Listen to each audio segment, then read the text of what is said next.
Recording is in progress. We're just waiting for that flashy intro. Hey, everybody. Welcome to Buddies on Buddies, the show with two guys you don't know talking about movies you don't care about. I'm Kenneth Lane. I'm Lucas Hill. And we're buddies. And we are Buddies on Buddies. Wow. Yeah, that was really okay. smooth. So what Let's we go are right into our first. Oh, yeah. Go ahead. So what we are buddies, and we're going to be talking about Mhm. buddy movies. That's buddy cop movies. It could be a comedy. Mhm. It can be a drama. Are there any buddy drama movies? Oh, Midnight Cowboy. There's lots of buddy drama movies, but I Yeah. think we're mainly focusing on buddy action comedies, Right. that kind of range. Yeah. I just think we got a lot of fun with Midnight Cowboy. Yeah. Dead Ringers up next.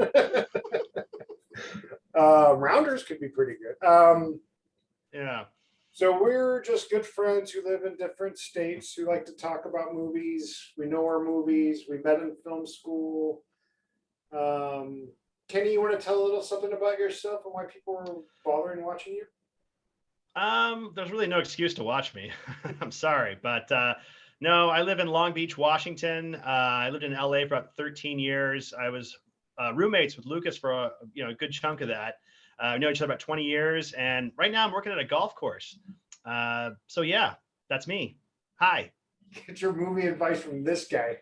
I have the only difference between me and him is I stayed in LA a little longer. I have no other merits, though I do read screenplays for a living. Outside of that, Kenny knows a lot more about movies than I do, but I have much better taste.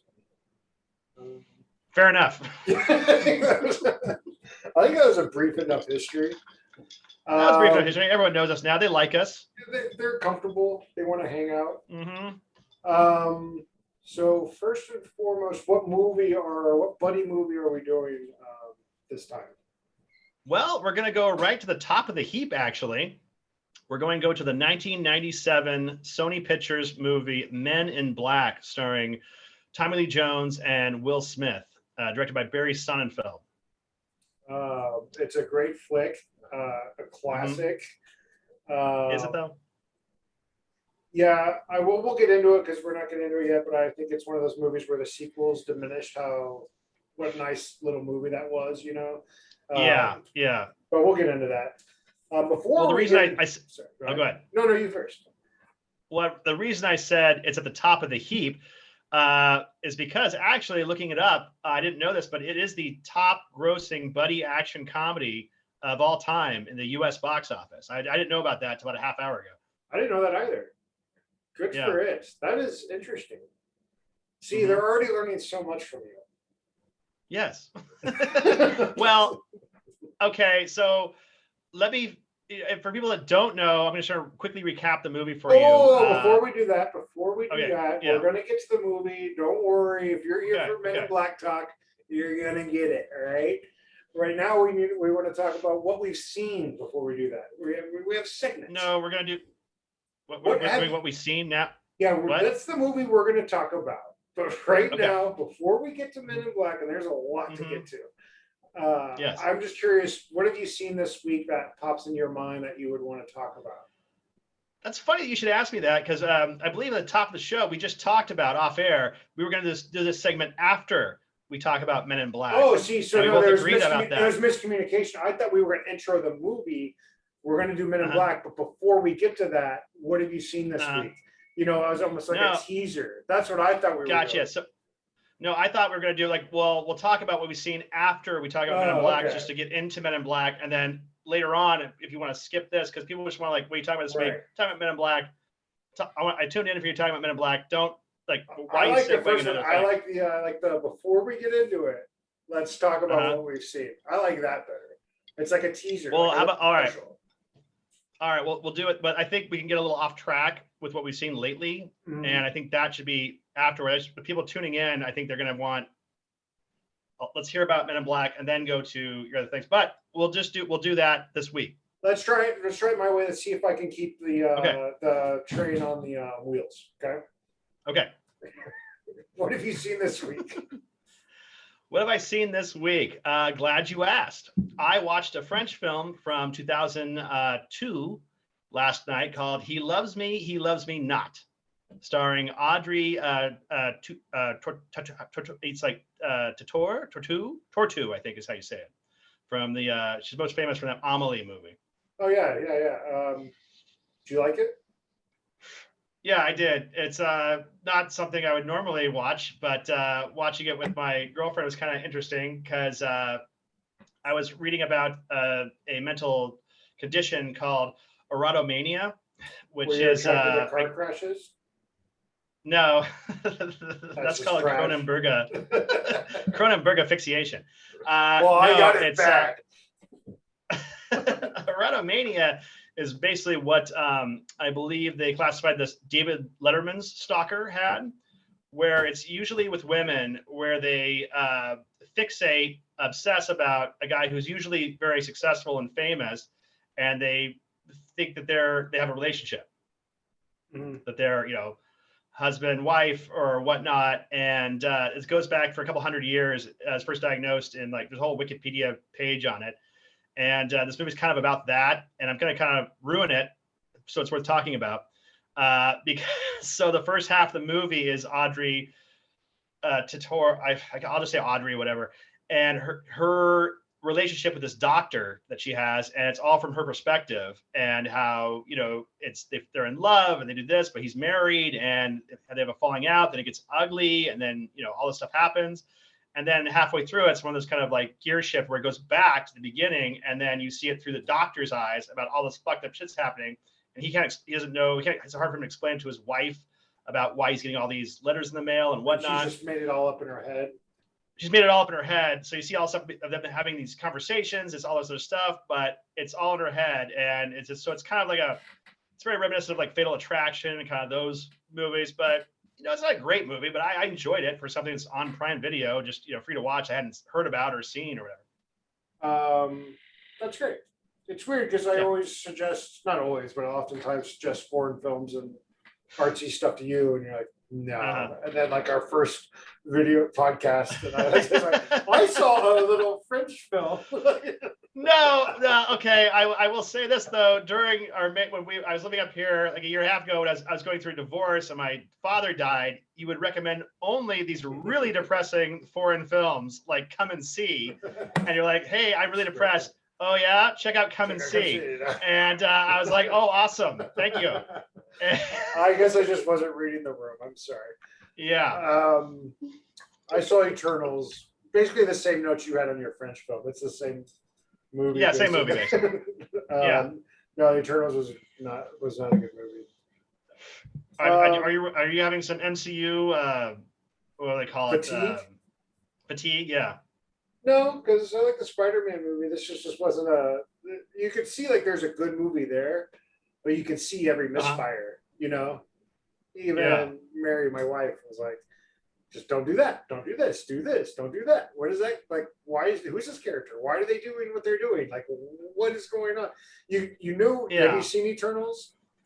I didn't see Eternals. No, nothing really about the trailer made me want to. I'm already suffering from MCU fatigue, so I wasn't really like, oh, cool, another one. Well, I was just so excited for the director to do a Marvel movie, but then the opening. You were a big fan of the writer. I remember that. Yeah, the writer's a great movie. The opening crawl or whatever. I was like, what? It doesn't mean it's just like I was like, here we go. That's a bunch of mumbo jumbo, and it's trying to explain. It's trying to help you explain shit. It just makes things more confusing. It's like the Phantom Menace opening crawl. You're like, what the fuck is going on? The Senate is this, and this is a blah blah blah. The blah blah blah is a state blah blah blah. It's like, what the fuck is going on? It's like, now here's your movie. Now that you know what's going on. Yeah.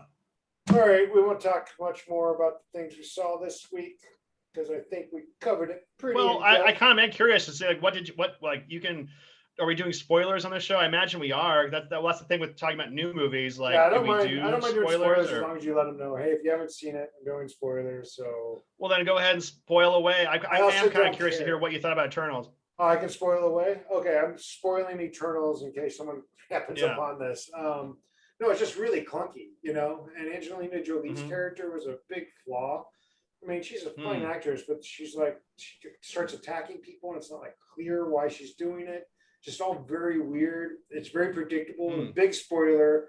but it does like the evil Superman, and it's like you see it coming a mile away, like he's the most Evil powerful super, member. like one guy. Oh, she becomes the evil. He's She's the evil. it's not her, it's another Oh. guy, but he's the most powerful one of the Eternals. Like, oh geez, I wonder if they're all gonna have to team together and fight him. And then also the generic fucking aliens they fight. I forget what they're called. Like, I'm not. so Yeah, I'm sick not of it. after Shang-Chi. I'm not digging the fucking Yeah. big alien battle No, scene anymore. Just, It's here's some random CGI chaos. creatures. Yeah, it does nothing. Just not a Yeah. good. It's interestingly bad though. To be fair, like I was Really? entertained, and it's bad in a way where you're like, why would they do that? Why would you choose that? Yeah. And then Well, I was. Yeah. sorry, go ahead.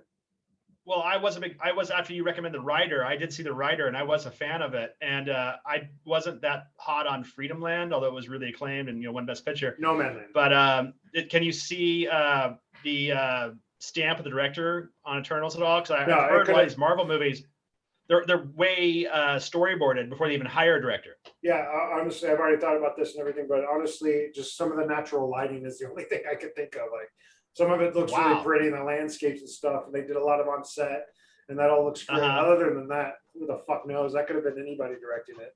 And also, it looks great, but it could have been the green screen. It does when they're on a beach and like the lighting's all like, might as well just go to the studio and get that because it looks the same. But that's I'm just one man's opinion. Well, that's what people tune in for, our opinions, hopefully. So we don't have to apologize for that. I was reading a critics today about I'm going to be a movie critic and every time. I'm sorry. I'm sorry for how like he's like the number one attack he gets is like, that's fucking like the Lebowski, like that's your fucking opinion, man. And that's just your opinion. It's like, yeah, that should be implicit. That I shouldn't have to say, in my opinion, this is what I think. I may be wrong, but like this is. But I always feel horrible. Like saying like all these people, all this money, all this time, all this energy put out to make something, and like, it sucks. I feel bad about that. I feel like, well, that's because you worked on projects and stuff like that before, and I do know it's kind of flippant, I guess, just to say like that sucks or just like lame. We realize how much money, how much effort goes into one of these productions and stuff. But on the other hand, it's, you call it like you see it. It's just why, I don't think you have to be like an apologist and be like, well, everybody tried really hard on, Eternals, and I'm going to give it a B+. It's like, why? Yeah, that's true. And I guess that's the, hey, you signed up to be in the movie industry, and you're doing it at the highest level. Yeah. You got to be ready for this type of shit. Right. All right. We'll talk more about Eternals off camera, especially once you see it. But let's get into the main course. That is yes. The famous, groundbreaking, star-making, chemistry-driven. Was it star-making, really? I think he was already a star, but it helped. He was on a huge run. I would say it began peak Will Smith. Yeah, he was definitely. But Men in Black. Because it came out after Independence Day, right? It came out. So Will Smith, of course, had Fresh Prince of Bel-Air. He's a rap hip hop guy. Had Fresh Prince of Bel-Air, which was a big hit on sitcom, and they did Bad Boys, which was a pretty surprise kind of hit. I think a lot of it had to do with Michael Bay's kind of direction, why it was so kind of like so cool looking for the 90s and stuff. Bad Boys had gone through a bunch of development hell. It was initially developed for John Lovitz and Dana Carvey. And then through rewrites and just different stuff, it became this kind of action comedy, but very high octane, thing. And that actually did really well. So it was a kind of surprise hit in like 95. And then he followed that up with Independence Day, which was, the movie of 1996. But so should be mentioned, that was an ensemble, but he stole the show. Like he stole the show. He was the star of that. He had first billing. It was like Will Smith, Bill Pullman, and that was everyone kind of that's still considered a Will Smith movie. I remember when the sequel came out to Independence Day, I asked a guy I was working with, who was a black guy, I said, "Are you going to go see the sequel?" He was like, "No," because the first one was a Will Smith movie. And Will Smith's not even in this fucking movie. So it's like a disgrace. So the movie was terrible anyway, but so I do think Independence Day should be considered a Will Smith movie. And then you consider it a buddy movie because him and Jeff Goldblum are in the ship at the end. No. No, because that's they become another one they to become cross up the lists. yeah. Well, because they team up about what 15 minutes before the movie's over, Then they so become it's best friends. not really a Flip buddy movie. cigars. Yeah. Yeah, But then he did Men in Black.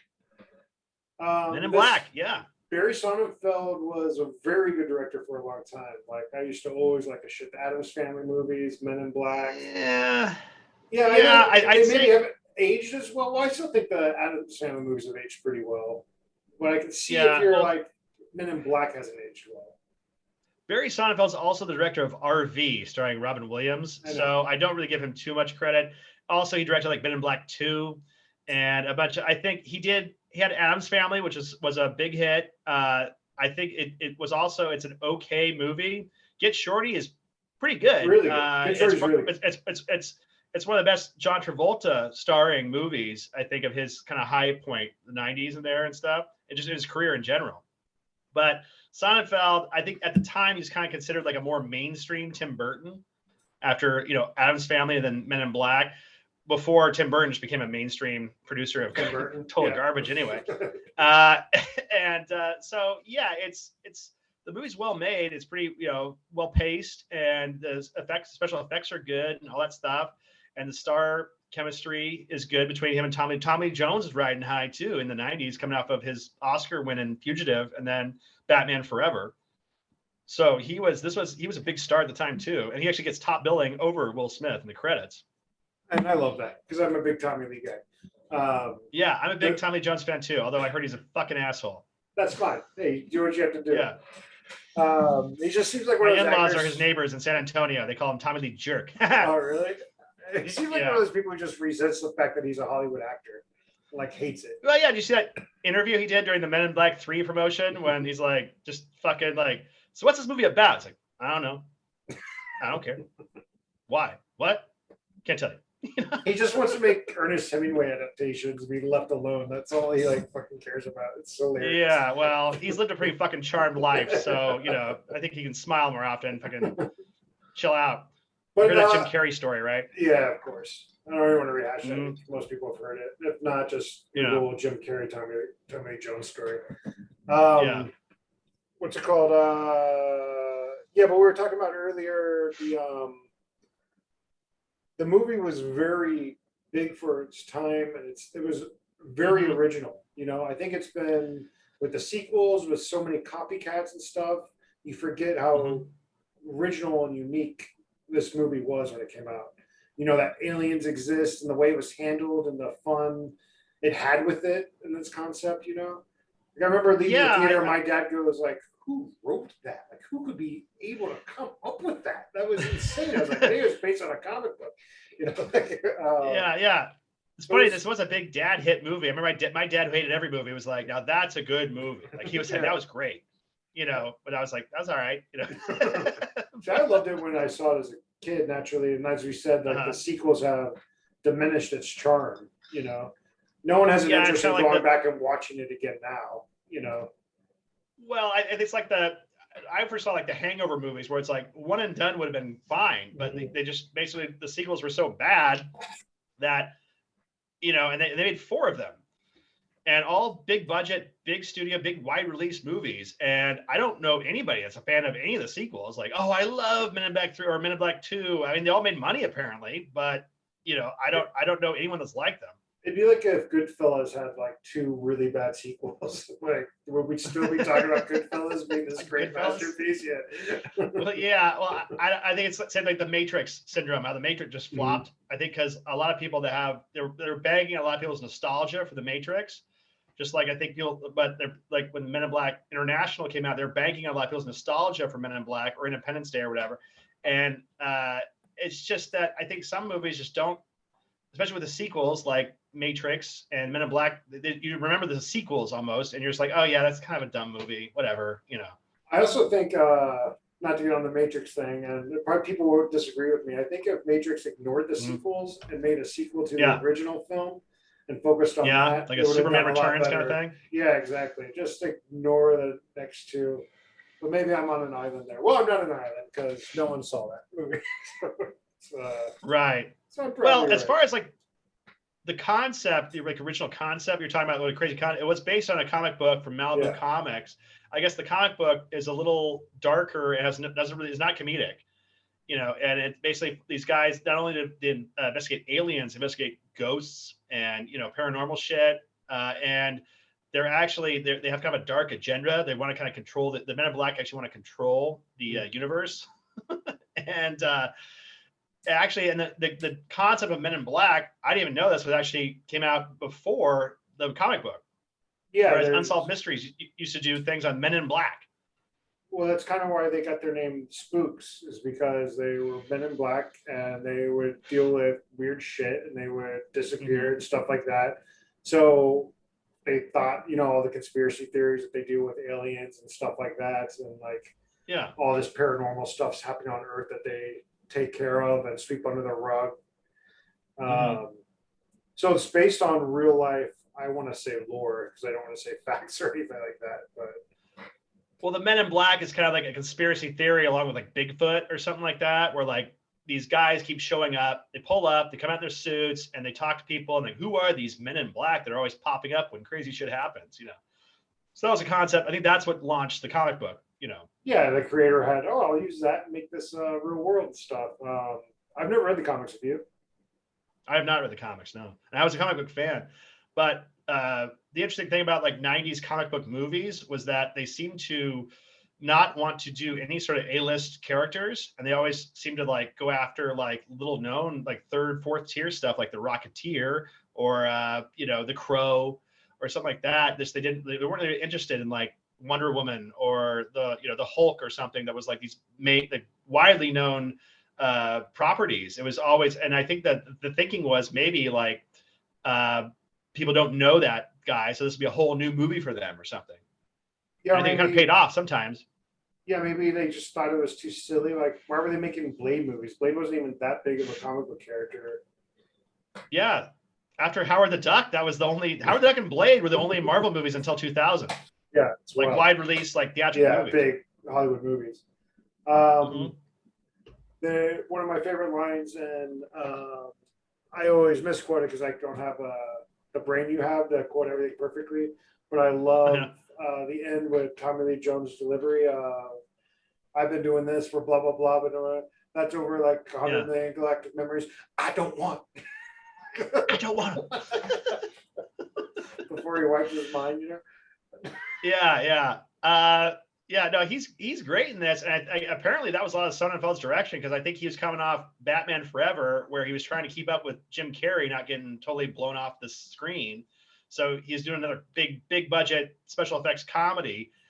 Well, not the Batman Forever's a comedy, but he was just like trying to be more comedic, and he's like, no, just say everything straight, and then let Will Smith bounce. You're the straight man. Let Will Smith bounce off you. And I think was good direction on Sonnenfeld's part, and that really, I think he makes the movie work, just that dynamic. So that it is, as far as a buddy action comedy, it's a good one. I mean, I think it does work on that aspect. Especially their chemistry, which sells the movie. Their chemistry is fucking there, Yeah, absolutely. And it carries everything. Like, I can't imagine anybody else playing those roles, Oh, except for Thor and the other chick from Thor. yes, Ragnarok chemistry. Yeah, well, that but no, as far as like buddy action comedies, it does check all the boxes.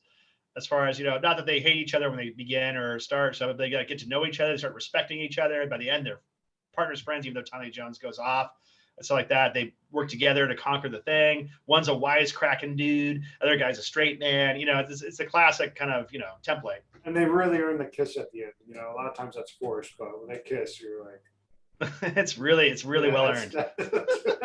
It was a standing ovation when I saw it in '97, which was very ahead of its time, I think. Oh yeah. That's why my dad loved it so much. Yeah, Will Smith was all about kissing guys on screen, as he's seen 6 Degrees of Separation. He could not wait to do that scene. It really fucked up his career. We normally talk more, but we'll just do a truncated version of this. Is there anything else that you want to talk about it? Men in Black? No, I think we basically covered it. Although I would just kind of say, like, a couple of years ago, I was like, when I think about 90s summer movies and stuff like that, I was at the theater in Seaside, Oregon, and like I was just looking at the posters in the lobby, just kind of hanging out, and it was the posters like The Lion King, Spider-Man, Men in Black. You know, and it was just, I was like, and Mission Impossible, whatever. And then I thought about, like, I look back like the summer of like 96, I think, or yeah, that one. It was like Independence Day, Twister, Men in Black, you know, and it was just like, well, none of those movies had been movies before, you know, and I was like, all these movies have been movies for 20 fucking plus years now.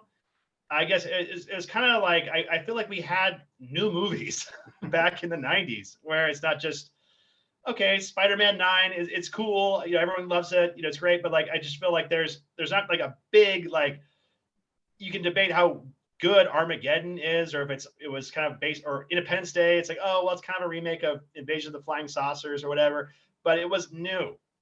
It was like we hadn't seen Independence Day before, and I do kind of miss just big new movies. Yeah. I mean, the only thing I'll say to that is like Hollywood goes through phases like that, and it always has, you know, where like Casablanca's a remake. Have and they shit though? like that? Yeah, like No, I'm not talking about remakes. I'm talking about movies that have been movies before. I mean, yeah, they do remakes and stuff, and Maltese Falcon is like the third Maltese Falcon. Yeah, it just seems like when it that's comes to what I mean, summer movies, it just went all franchise, like, Yeah. you know, like 10 or 15 years ago or something, where it's just like, we're not even bother with creating a new big movie anymore. Look, Like I mean, Tenet, I think, is like the last big summer right, movie. and he gets to think. do that, Yeah. and Tarantino gets to do that, you know. But you have to remember that Tarantino doesn't make summer movies though. He makes like, you know, Oscar Once Upon a stuff at Time the end of in- the year. Once Upon a Time in Hollywood was that smack dab in the middle of summer. It was a. I'm talking like there's difference between like Mission Impossible and Hateful Eight. Right, You know, he like doesn't make big blockbusters. Yeah, I mean, you have to remember they're risk adverse, so they know people are going to respond to license. Hollywood will do anything the viewer wants to do. They know what the audience member wants. They want something they're I don't comfortable know. with. I don't think they're just doing what people want to see. I think they're banking on what they think people want to see, and they figure they can cut out a lot of promotion if by name recognition. And it's like this brand. I know this brand, whether it's James Bond, Planet of the Apes, whatever. It's just like I know this brand, and I'll go see it. Versus like let's just create a new movie. Well, I told you about my boss at the time. Let me read the Darren Aronofsky RoboCop screenplay. Yeah. Like I had to read it in the office and give it right back. You know, I couldn't like take it with me or anything. One of the best screenplays I ever read. I was like, you have to make this movie. He's like, it's too dark. We're not going to make a $200 million dark ass fucking RoboCop movie that no one's going to fucking like, but like you and your friends. You know, it's just not going to work. Yeah. You know, like even though he agreed, the script's brilliant. Never going to make it. You know. Just, well, they I'm not saying it's a like business, you know, it's not an art gallery. Yeah, it's a business. I imagine you can't really do crazy turns with shit. Like Darren Aronofsky wanted to do a Batman movie at one point. Yeah, he had a lot of crazy ideas for that. They're like, well, then Christopher Nolan came in and said, well, I want to do a more classic Batman type approach. And you know, I don't know, the Christopher Nolan movies really worked out. You know, and there have been Batman movies before. I'm not saying it can't work or it doesn't create good movies occasionally. I'm just saying like. Everything is a movie that we've seen a movie of for 20 years now. It's like there's no Independence Day, there's no Twister, there's no like Armageddon. It's just everything's like, you know, a movie, Spider-Man 9. It's just okay. Well, great. It's changing a lot. It's fun to witness. You know, comic books are the new westerns, and it's going to change. And I'm curious to see what the next big thing is going to be because comic books aren't going to be able to last forever because nothing does. All right, that's a good rundown. We got a little diverted there, but that's okay because we're buddies. Hey, we're buddies, man. What movie do you want to watch for next week? Well, I was thinking something a little obscure, but Megan is a big John Ritter fan since she was a kid, and there's a movie. I think it's available on YouTube actually right now called Real Men, and I am a big James Belushi fan, even though again I heard he's a real asshole.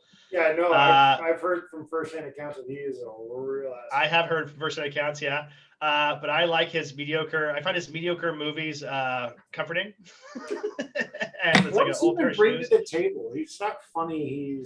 I guess he's not a bad actor. He brings to the table. He's writing off his more talented brother's, like shadow. Do you think he's in like negotiations, like or an audition, like we don't think you're right for the part? Oh man, I'm just glad John wasn't alive to see this. You know what? Yeah. You got it, Jim. You got the.